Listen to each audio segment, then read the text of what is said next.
বোমা, সে কখন এক কাপ চা চাইছি, এখনো কোনো খবর নাই কেন? আম্মা হয়ে গেছে, দিচ্ছি।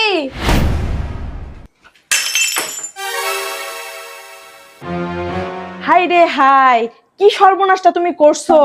অলক্ষণী মেয়ে কোথাকার! সেদিন তুমি একটা গ্লাস ভাঙছো, আজকে একটা চায়ের কাপ ভাঙলা। তুমি যে এগুলো ভাঙতেছো, এগুলো কি তোমার বাপ পাঠায় নাকি? দেখেন আম্মা, আমাকে যা ইচ্ছা তাই বলবেন, কিন্তু আমার বাপ মা উঠায় কখনো কথা বলবেন না। বাপরে নিয়ে কথা বলতেছি দেখে যে খুব গায়ে লাগতেছে।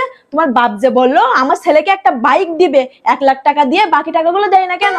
টাকা চাইলে তো বলো আমার বাপ অসুস্থ, কোথা থেকে দেবে? আজকে আমি বলে দিলাম তোমার বাপ মরার আগে বাকি টাকাগুলো যেন দিয়ে যায়।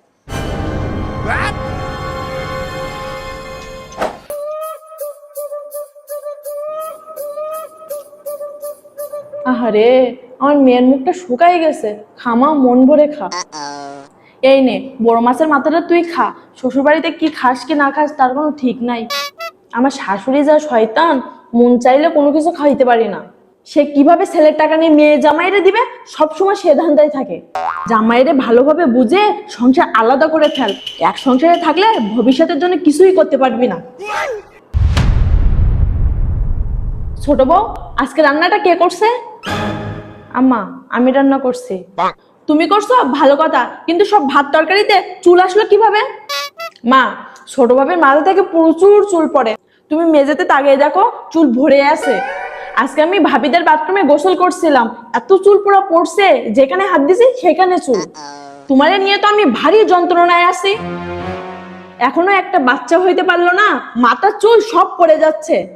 আর বড় বড় তো 2টা বাচ্চা, তার চুল দেখো কত সুন্দর। আমি কখনো মেঝেতে একটা চুল পড়ে থাকতে দেখিনি। আমার মাথা থেকে চুল পড়তেছে, এটাতেও আপনার সমস্যা? হ্যাঁ, আমার এটা নিয়েও সমস্যা। এই চুল পড়া বন্ধ না করা পর্যন্ত তুমি রান্নাঘরে যাবে না। আর তোমার হাতে কোনো কিছু রান্না করে আমাকে খেতে দিবা না, আমার ঘেন্না করে।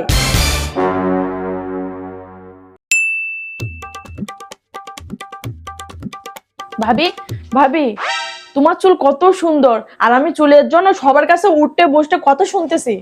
মাত্র শাশুড়ি চুলের জন্য আমাকে যা ইচ্ছা তাই বলছে, সকালে তোমার দেবরও আমাকে কথা শোনাইছে। এই চুল নিয়ে আমি খুব অশান্তিতে, কয়দিন পর তো আমার মাথায় টাক পড়ে যাবে। কি করব আমি তো বুঝতেছি না। তোমার মতন অবস্থা আমারও হয়েছিল, যখন আমার প্রথম বেবি হয়েছিল তখন। তারপর থেকে এই তেলের কম্বোটা আমি ব্যবহার করি, আমার একটা চুলও পড়ে না। এই তেল ব্যবহার করার জন্য কি তোমার চুল এত সুন্দর লম্বা? এটা কি তেল ভাবি? এটা হলো আর্থকিস হেয়ার অয়েল। এটা সপ্তাহে 2 থেকে 3 বার ব্যবহার করতে হয়। আর এটা হলো হেয়ার টোনার, দিনে 2 বার চুলে স্প্রে করতে হয়। এই কম্বোটা আমি আমার চুলে ব্যবহার করি প্রতিনিয়ত।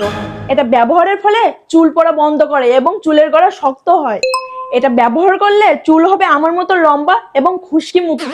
এটাতে কোনো রাসায়নিক পদার্থ না থাকায় চুল হবে কালো এবং উজ্জ্বল। ভাবি, তুমি এটা কোথা থেকে কিনছো? এই কম্বোটি আমি নিয়েছি আর্থকিস অর্গানিকের ফেসবুক পেজ থেকে। তুমিও এটি ব্যবহার করতে পারো। আশা করি 1 সপ্তাহের ভিতরে তুমি ভালো রেজাল্ট পাবে, আর শাশুড়ির খোঁচা শুনতে হবে না। আসলে ভাবি, দেখতে নারী তার চলন বাঁকা। আমাদের বিয়ের সময় তোমার দেবরে আমার বাপ একটা বাইক দিতে চাইছিল, সেটা দিতে পারেনি, এর জন্য আমাকে দেখতে পারে না। তুমি আমাকে বাঁচাইছো, আমি আজকে এই কম্বোটা অর্ডার করব।